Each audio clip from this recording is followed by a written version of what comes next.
বাবা বলিউডের প্রভাবশালী কাপুর পরিবারের সদস্য, মা শ্রীদেবী।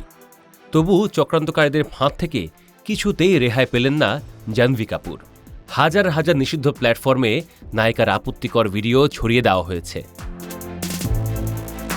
এই অবস্থা থেকে মুক্তি পেতে আইনের আশ্রয় নিয়েছিলেন শ্রীদেবী কন্যা।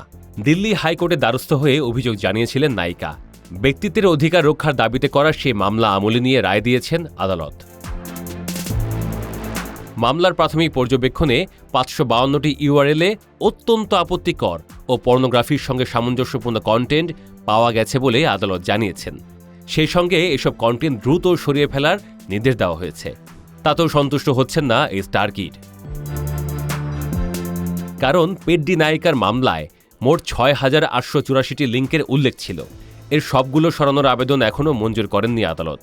আপাতত ৫৫২টি ইউআরএলের ক্ষেত্রে ব্যবস্থা নেওয়ার নির্দেশ দেওয়া হয়েছে। আদালত জাহ্নবীর আইনজীবীকে মামলায় উল্লেখ করা আপত্তিকর ইউআরএল, সামাজিক যোগাযোগ মাধ্যমের অ্যাকাউন্ট এবং অন্যান্য ডিজিটাল কন্টেন্টকে ৩টি শ্রেণীতে ভাগ করার নির্দেশ দিয়েছেন।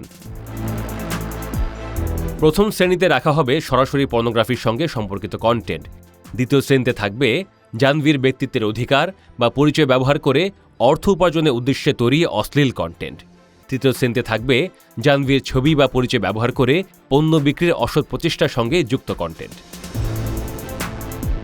আদালতের প্রাথমিক পর্যবেক্ষণে বলা হয়েছে, এইসব কন্টেন্ট জাহ্নবী কাপুরের অনুমতি ছাড়াই ব্যবহার করা হচ্ছিল।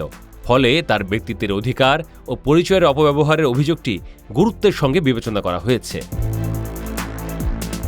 ৫৫২টি ইউআরএল সরানোর বিষয়ে আদালত মনে করেছেন, জাহ্নবীর করা আবেদনের যথেষ্ট ভিত্তি রয়েছে। এসব কন্টেন্ট সরানো না হলে অভিনেত্রীর ক্ষতি হওয়ার আশঙ্কা রয়েছে বলেও পর্যবেক্ষণ করা হয়েছে। তবে বাকি ৬,৩৫২টি লিঙ্কের এখনও চূড়ান্ত সিদ্ধান্ত হয়নি। অর্থাৎ মামলায় উল্লেখ থাকা সব কন্টেন্ট সরানোর নির্দেশ এখনই দেওয়া হয়নি। আপাতত চরম আপত্তিকর কন্টেন্টগুলোর ক্ষেত্রেই ব্যবস্থা নেওয়া হয়েছে।